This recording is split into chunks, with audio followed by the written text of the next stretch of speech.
Olá, meus alunos, voltando às nossas atividades. Hoje nós vamos falar sobre o Estado e suas formas e também os seus impactos na vida da sociedade.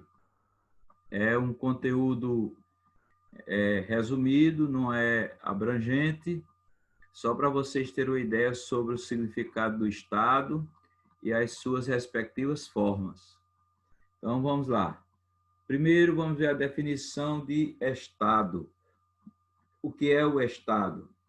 O Estado nada mais é do que uma sociedade constituída, quer dizer, formada. Quando a gente diz constituído ou constituída, a gente está querendo dizer formada. Então, é uma sociedade constituída por um grupo de indivíduos organizados, como os grupos familiares, profissionais, educativos, políticos, religiosos, que buscam um objetivo comum. Então, o Estado, quando a gente usa essa palavra Estado, normalmente a gente usa como um todo. Por exemplo, se referindo ao país, a um determinado país, a uma determinada nação. No Brasil, nós temos pequenos estados, que são as divisões territoriais do Brasil, que chamamos Estados-membros. Estados-membros, como já está dizendo, são os membros do corpo do território brasileiro, digamos assim. Então, nós temos Estado da Paraíba, Estado de Pernambuco, Estado do Ceará, Estado de São Paulo, Estado do Rio Grande do Sul, Estado do Rio de Janeiro. Inúmeros estados formam, né, se eu não me engano, 27 estados formam o nosso país. Mas, na verdade, a palavra Estado é empregada como um todo. Por exemplo, o Estado brasileiro, o Estado americano com os Estados Unidos, o Estado francês, e assim por diante. Então, é bom lembrar sempre que se empregar a palavra Estado é no sentido de país. Então, o Estado ele é constituído de vários grupos organizados na sociedade, grupos políticos, grupos relativos à educação, às profissões, né, grupos religiosos, e todos têm um objetivo em comum, né? Todo país tem o seu objetivo, aquela sociedade, aquele Estado tem um objetivo que é crescer, desenvolver, melhorar as condições de vida da população cada vez mais, educar cada vez mais o seu povo. Esse é o objetivo comum do Estado. Todo Estado do mundo sonha em desenvolver o seu povo, em educar cada vez mais o seu povo, em criar uma nação limpa, uma nação organizada, uma nação que cause orgulho às demais. Essa é a verdade. Então, cada estado tem um objetivo, uma finalidade. Além disso, o Estado se apresenta como uma organização denominada sociedade política. Nessa sociedade existem normas jurídicas escritas, Constituição Federal, Código Civil, Código Penal, Código de Defesa do Consumidor, etc. E também uma hierarquia entre os governantes e governados, todos sujeitos a buscar o bem público, sendo exemplos a saúde, a educação, a justiça, a defesa nacional e outras áreas. Então, o Estado é, pela ciência política, e também uma disciplina chamada Teoria Geral do Estado, ou seja, TGE, Teoria Geral do Estado, trata o Estado por sociedade política, diz que o Estado é uma organização política, o Estado é uma sociedade política, porque, na verdade, quem comanda um Estado são os cabeças dela. Uma sociedade, quem comanda uma sociedade são os cabeças dela que justamente é quem forma o poder do Estado. Quando a gente elege os nossos representantes, esses representantes vão representar o poder do Estado. E, dependendo de cada governo, tem um modo próprio de atuação diferente do outro. E, por isso, o Estado também passa a atuar de forma diferente, ou socialmente mais avançado, ou economicamente, quer dizer, às vezes é mais avançado no lado econômico, outro é mais avançado no lado social, e cada grupo que está no poder tem um programa de governo diferente, e por isso o Estado passa também a atuar de modo diferente. Uma outra coisa, como consta do texto, é que existem normas jurídicas escritas. O Estado atua de acordo com suas leis. Quando nós elegemos nossos representantes e eles vão para lá, eles têm que agir, as ações dele, as ações praticadas por eles, são baseadas nas leis escritas, a partir da Constituição, que é a maior lei de um país. Então, ali, eles passam a examinar o que consta da Constituição, do Código Civil, Código Penal, do Código de Defesa do Consumidor, do Código Tributário e de inúmeras leis que, pelo menos no Brasil, existem. E então os governantes passam a agir de acordo com essas leis. Uma outra coisa é que o Estado não só é aqueles governantes, prefeito, que formam o todo, prefeito, governador, presidente, vereadores, deputados e senadores, não. O Estado é um todo, onde tem juízes, tem desembargadores, tem ministros de tribunais, tem os tribunais de contas, que é quem julga as contas dos prefeitos, dos governadores, do presidente da República. Quer dizer, são várias entidades. O Estado é o todo. Todas essas entidades que eu falei que formam o Estado, além da população. A população não fica de fora. A população também faz parte do Estado. Então, existe também uma hierarquia entre os governantes e governados. O que é hierarquia? Hierarquia é uma ordem, porque se não fosse essa ordem, a coisa era bagunçada.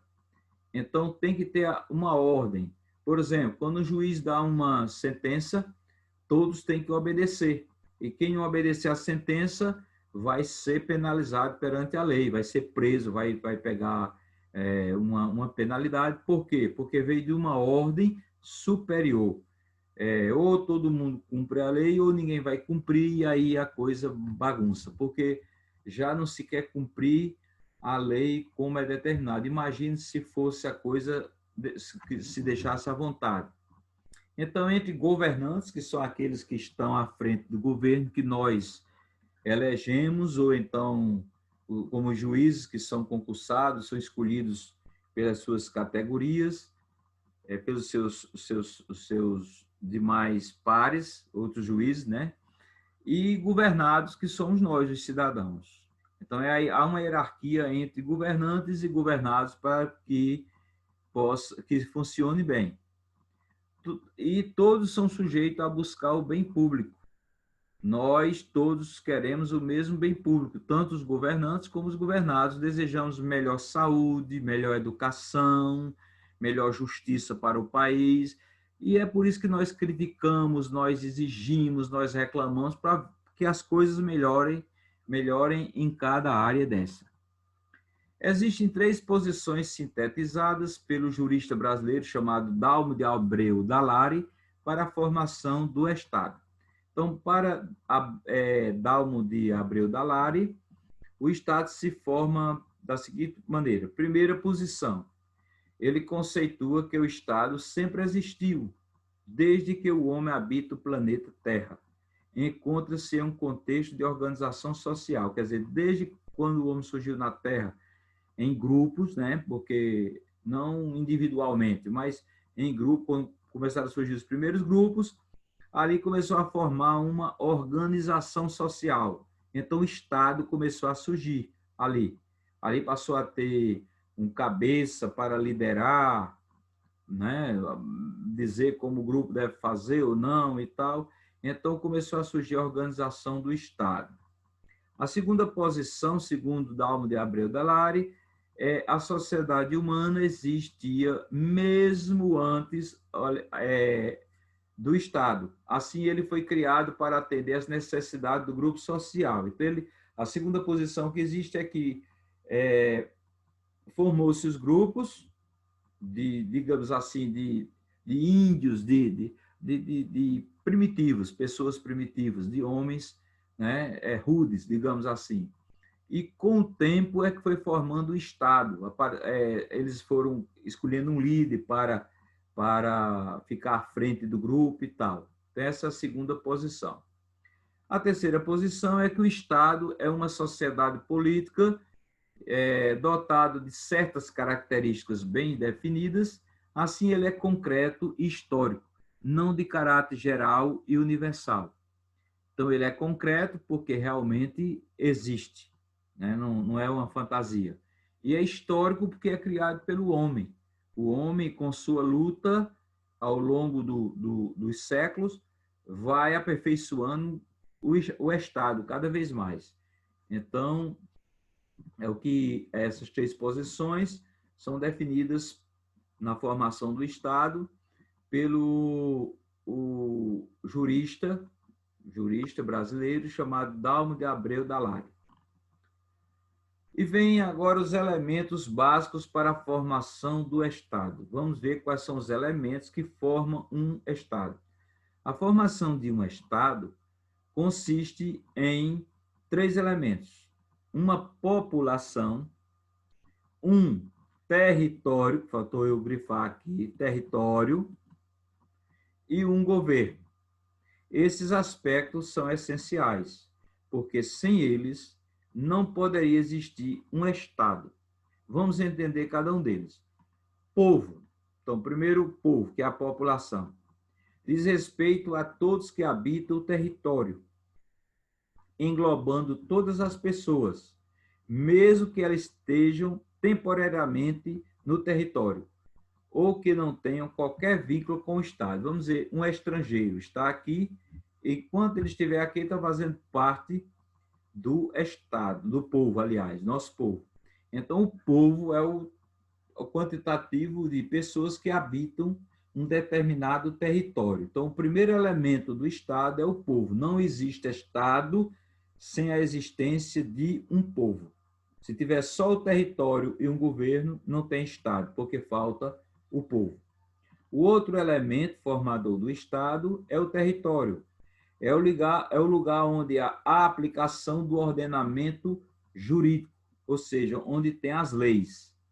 A base física em que está fixado o elemento humano, ou seja, é a base física onde está fixado o elemento humano, onde o povo se encontra, onde as pessoas estão, onde o cidadão está. É nele que o governo pode exercer a sua organização e validar suas normas jurídicas.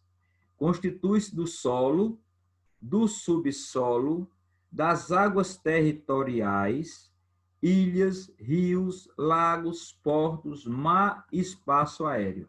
Então, o território é um dos elementos do Estado. Se não existir território, só existir povo e governo, também não vai haver Estado. Aí você diz, mas como é que pode existir digamos assim, um povo, só tenha povo e governo sem ter o território? O exemplo são os judeus. Os judeus vieram ter um Estado há pouco tempo, em 1948, quando a ONU resolveu dividir o território lá do Oriente Médio e dar um pedaço de terra aos judeus. Porque os judeus, desde a origem da Bíblia, que saíram pelo mundo, da região deles, e com isso outras pessoas tomaram posse da região deles, como os árabes, e aí eles saíram pelo mundo, espalharam pelos inúmeros países do mundo e nunca tiveram território. Vieram ter em 1948. É tanto que ainda há guerra, hoje uma briga ferrenha entre Israel e Palestina por conta disso. Os palestinos, por conta de os demais povos não aceitarem a divisão do território e por ter dado um pedaço de terra para formar o Estado de Israel. Então, desde 48 que se briga lá entre Palestina e Israel, por conta desse problema. Mas, na verdade, os judeus perderam sua terra desde milhares de anos antes de Cristo. Então, eles saíram espalhados pelo mundo. Então, o território constitui do solo, o subsolo é aquela parte que fica abaixo do solo. Então, tudo que está abaixo do solo pertence àquele território, àquele estado. As águas territoriais são aquelas águas marítimas, as águas do mar, digamos assim, da praia, que estão em cima do território daquele país. Chama-se águas territoriais. As ilhas, vocês sabem o que é uma ilha, os rios, os lagos, os portos, que é onde ancoram os navios para carregar e descarregar, os mares e o espaço aéreo acima do território. Então, isso aí faz parte do território, tudo isso aí faz parte do território e pertence ao Estado, forma o Estado. E, por último, vem o último elemento, que é o governo soberano. O elemento condutor do Estado, que detém e exerce o poder absoluto de autodeterminação e auto-organização emanado do povo. Quer dizer, o governo emanado é nascido, que surge do povo. Então, o povo forma o seu governo, esse governo tem soberania. O que é soberania? É independência de atuação. Por exemplo, o governo brasileiro é soberano em relação a de outros países. Outros países não podem mandar no governo brasileiro. Então, o governo age com soberania. Como também nós não mandamos no governo americano, não mandamos no governo da França, não mandamos no governo da Argentina, são soberanos. Nenhum país pode estar interferindo na soberania do outro. Então, os elementos formadores do Estado, é bom aprender isso, é povo, território e governo soberano, porque se o governo não for independente, também não há Estado, porque se outro Estado está mandando, vamos dizer que no Brasil o governo não fosse soberano e outro país mandasse nosso governo, então a gente não tinha independência política. A nossa soberania era só de fachada. Quando diz soberano, está dizendo independente, que não pode haver interferência nem comando de outros povos sobre nós. Tá certo? Então, os elementos formadores do Estado são esses: povo, território e governo soberano. Não é só governo. Não é só governo. A Inglaterra dominou a Índia por muitos e muitos anos. Então, lá tinha território, tinha povo, mas não tinha governo soberano, porque quem mandava lá era a Inglaterra. Então, depois foi que a Índia tornou-se independente da Inglaterra. Então, tem que ser o governo mais soberano. Forma de Estado. Existe o Estado unitário e o Estado federado. Estado unitário e Estado federado. O que é Estado unitário? Vamos ver. Essa forma de Estado possui um único centro de poder, a qual controla todas as coletividades regionais e locais. A exemplo do Uruguai, trata-se de um Estado que centraliza todo o poder político e a sua execução. Quer dizer, um Estado unitário não é dividido numa federação como é o Brasil. O Brasil tem uma divisão. O Brasil é dividido em pequenos territórios, que são os Estados-membros, que eu falei: Paraíba, Pernambuco, Ceará, Rio Grande do Norte, Rio de Janeiro, São Paulo, etc. E cada território desse também é dividido em pequenas partes, que são os municípios. Então, no Brasil, o Estado é federado, ele é dividido.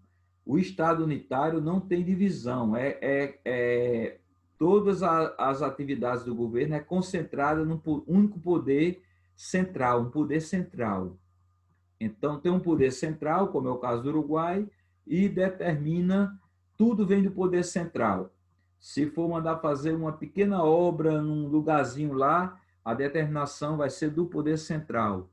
Não tem uma divisão territorial ali para administrar. Então, tudo é centralizado num poder forte. E vem o Estado federado, que é o caso do Brasil. O Estado que, embora tenha um poder político centralizado, quer dizer, nós sabemos que nós temos um poder político centralizado em Brasília, não é? Mas a execução das decisões políticas são descentralizadas, quer dizer, cada parte do território nacional tem estados-membros e tem um pequeno governo em cada estado, desses que são os governos estaduais. Dentro de cada pequeno estado-membro, existem os municípios que também têm um pequeno poder com Câmara Municipal e prefeituras para administrar. Então, é descentralizado. Então, a federação, dependendo do país, que quanto maior o país, mais se adota essa forma descentralizada de administração, que é o Estado federado. Então, são descentralizadas para as regiões, ou seja, a descentralização administrativa. Quando diz assim, descentralização administrativa, nós estamos dizendo que a administração do país é descentralizada, ela sai do centro para outras regiões. Então, nós temos o governo central em Brasília, mas temos em cada estado da federação um pequeno governo que administra e temos em cada território estadual vários municípios que também têm um governo local que administra. Então, é uma forma mais democrática, mais elástica, mais flexível de administrar. Aí vocês têm o esquema do Estado unitário e Estado federado. Então, tem aí formas de Estado, Estado unitário e federação. Aí tem o mapa do Brasil, demonstrando que o Brasil é uma federação. Estado unitário tem puro e centralizado. E descentralizada algumas decisões. Então, é centralizar a centralização do exercício e é descentralizada administrativamente e as decisões políticas estão concentradas no poder central, mas a execução das políticas adotadas é delegada. Quer dizer, tem o poder central e o poder central libera as decisões para determinadas localidades. Então, descentraliza as decisões, mas o Estado não é descentralizado. Quero que entendam bem. É descentralizado as decisões porque vem do poder central para se executar as políticas públicas em alguma localidade. Mas o Estado é centralizado no sentido de poder central, de decisão do governo central. Já a federação tem uma constituição, os membros têm autonomia, é indissolúvel, ou seja, vedada a secessão é a divisão, ele é indissolúvel porque é vedada a divisão, né? Por exemplo, não pode separar Pernambuco, Paraíba, não pode se separar, nem os municípios se separarem do Estado. Então, há uma união. E a descentralização política e administrativa, porque as decisões de educação, de saúde, de limpeza pública, de construções de obras, não fica só centralizada lá em Brasília, né? O governo do estado pode mandar fazer qualquer obra, administrar, fazer qualquer melhoramento, qualquer ação na ação social, na educação, na saúde, dentro do seu território, como os municípios também podem fazer isso dentro do seu território. Então, isso aqui é chamado de cláusula pétrea, que está na Constituição. O que é que significa isso? Cláusula pétrea são as normas, digamos assim, da lei, as normas jurídicas que tratam desse assunto da federação e que deputado, nem senador, nem presidente da República pode modificar, dizer, não, agora vamos separar o Brasil, dividir assim, assim, aquilo outro, o Sul fica para lá, o Norte fica para cá, o Nordeste fica para ali, ou então dizer assim, pronto, agora não vai ter mais governos estaduais nem municipais, tudo vai ser um governo só centralizado em Brasília. Não pode. Eles não podem modificar a Constituição nesse sentido. Por isso que diz o nome, cláusula pétrea. As normas que fala da federação são normas chamadas cláusula pétrea, ou seja, normas que não podem se modificar. Pétrea vem de pedra, quer dizer, dura, que não, rígida, uma norma rígida que não pode se alterar. A atuação do Estado e seus impactos. Como vimos anteriormente, o Estado é formado por grupos de pessoas convivendo em sociedade e que buscam metas em comum. Para a garantia da sociedade, o Estado reúne objetivos de caráter fundamental, que são efetivados pelos órgãos estatais, o poder legislativo, o poder executivo e um conjunto de políticas de Estado e de governo. A Constituição Federal de 1988 descreve em seu artigo 3º os objetivos fundamentais que constituem a República Federativa do Brasil. Então, o Brasil é uma república. Por que uma república?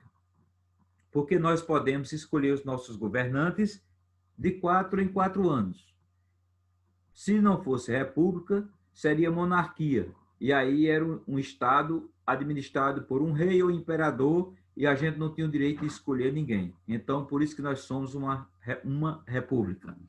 Federativa por quê? Porque o território nosso tem a administração dividida. O governo federal cuida da educação e da saúde e da assistência social, mas o governo estadual também cuida da saúde, da educação e da assistência social. O governo municipal também cuida da saúde, da educação e da assistência social. Então, as ações de governo, as políticas públicas são descentralizadas. Mas, o todo, municípios, estados e governo federal formam a chamada República Federativa do Brasil, como tem aí, República Federativa do Brasil. E essa república, na Constituição, logo no início da Constituição, ela tem objetivos fundamentais. O que são objetivos? Objetivos é aquilo que se pretende atingir. É claro que vai depender de dinheiro, de recurso, de ter dinheiro para fazer. Mas, tendo os objetivos, já tem um plano. Ao passo que vai aparecendo recursos, cada vez mais que o país for enriquecendo, vai também fazendo o que pretende fazer.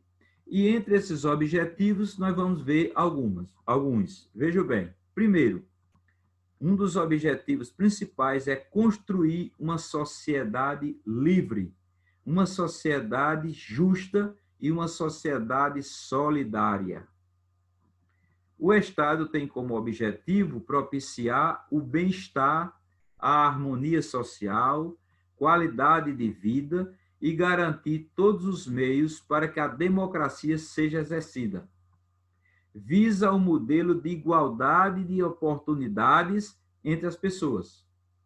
Também são expostos os direitos fundamentais, como o direito à vida, direito à liberdade, direito à propriedade, direito à liberdade de expressão, direito à participação política, direitos religiosos, direito do consumidor e outros. São inúmeros os direitos.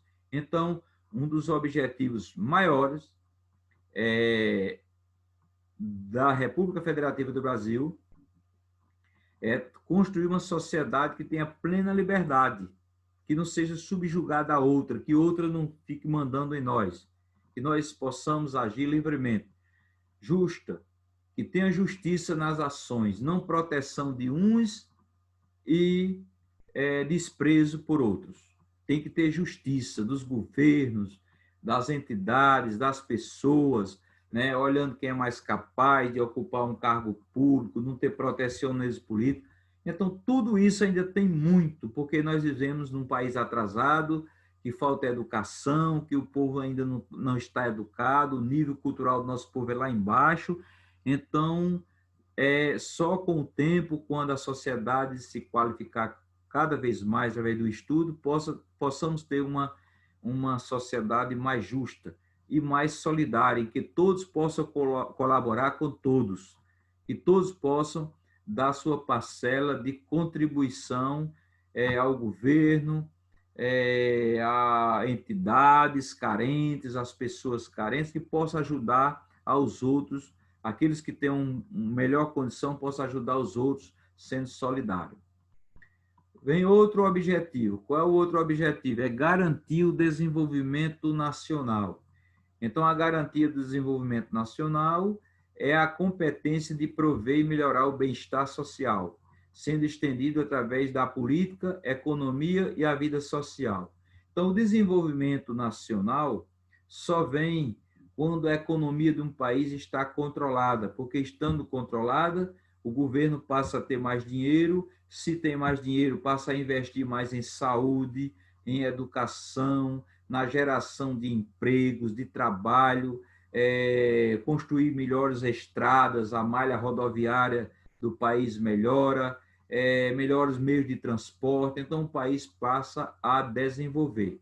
Então, um dos objetivos, quando diz objetivo, é o que pretende alcançar, não é como é atualmente. A gente sabe que atualmente tem muitas coisas aí desastrosas e que só quando houver mais educação do povo e mais consciência dos governos, houver menos corrupção, aí a gente pode atingir esses objetivos. O outro objetivo é erradicar a pobreza e a marginalização e reduzir as desigualdades sociais e regionais.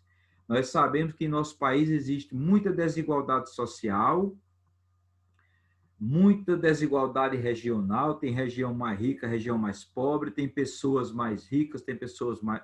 Aliás, tem pessoas muito ricas, tem pessoas que não têm nada na vida, é uma desigualdade social muito grande, desigualdade de oportunidade na sociedade, porque uns muitas vezes não têm as condições de ocupar cargos e são apadrinhados, enquanto outros têm os conhecimentos técnicos, são passados para trás, e tem muita pobreza ainda, muitos lugares que nem sequer o Bolsa Família chegou lá para ajudar as pessoas de menos condições.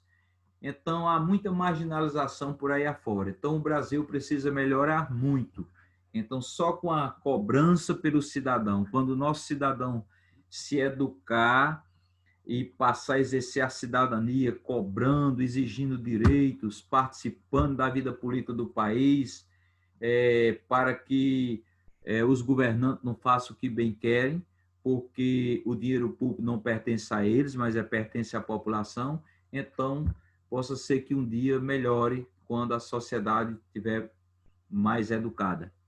Então, a erradicação da pobreza e a marginalização foi desenvolvida com a finalidade de reduzir as desigualdades sociais. Quer dizer, esse é o objetivo, erradicar a pobreza e a marginalização é uma forma também de reduzir as desigualdades sociais e regionais. Com isso, busca-se condições mais apropriadas à dignidade. A essência da Constituição está inteiramente ligada ao respeito à dignidade da pessoa humana. Então, a nossa Constituição é muito boa. Ela trata dos direitos que a pessoa tem. Mas direito no papel, escrito, não funciona. Não, nós temos que lutar pelo nosso direito, cobrar, exigir dos governos. A questão é que as pessoas, até por questões partidárias, políticas, se ajoelham nos pés dos governantes e não cobram, não exigem aquilo que se podia fazer mais. Sem falar que há muita corrupção nos órgãos do país, órgãos públicos, e também isso entrava, dificulta. Então, porque todos ficam esperando ações dos governantes. Os governantes não têm muito interesse, não. Eles têm interesse neles, em melhorar a vida deles. Essa é a realidade. E se o povo não procura exercer sua cidadania cobrando, exigindo, não melhora nunca. Então, a Constituição é muito boa, tem muitos direitos, mas é preciso conhecê-la e passar a cobrar a prática desses direitos perante os que governam, aqueles que a gente elege para nos governar. Promover o bem de todos, sem preconceitos de origem, raça, sexo, cor, idade, qualquer outra forma de discriminação. Esse é outro objetivo da República Federativa do Brasil. É promover o bem de todos. De que forma? Combatendo os preconceitos de qualquer tipo, que tenha origem na raça, no sexo, na cor, na idade e quaisquer outras formas de discriminação. Não podemos admitir as discriminações. A gente sabe que se fala muito da discriminação de raça e até de sexo, questão de homossexuais que são desprezados, são achincalhados publicamente, mas a discriminação maior, na verdade, é do idoso. O idoso no Brasil ele é desprezado, ele vive isolado, ele não tem, como se diz, oportunidade de conversar com aquelas pessoas mais jovens, até para passar as suas experiências de vida, porque o próprio jovem se liga mais ao aparelho de celular, à internet, e não dá atenção às pessoas idosas. Então, muitas vezes a pessoa diz que não tem preconceito de raça, não tem preconceito de sexo, como se não tivesse preconceito nenhum. Mas muitas vezes despreza o idoso dentro de sua própria casa e aí acha que não é uma pessoa que discrimina, quando na verdade discrimina aquele familiar de idade que precisa e necessita da atenção daquele jovem. Então, um dos objetivos da República Federativa do Brasil é promover o bem de todos, conscientizando, educando para que não haja preconceito de nenhum tipo. Aqui também não consta, mas tem a questão do preconceito com o deficiente físico, como a gente sabe. Então, a função desse fundamento é reconhecer indistintamente possíveis condições referentes à igualdade.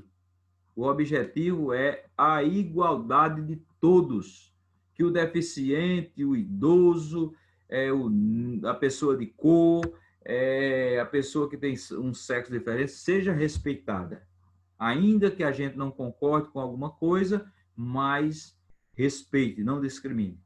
Evitando a discriminação e levando a harmonia entre os povos. Bom, acho que o texto ficou mais ou menos esclarecido e para a semana estarei mandando a atividade equivalente. Quero deixar o meu abraço para todos e até a próxima aula.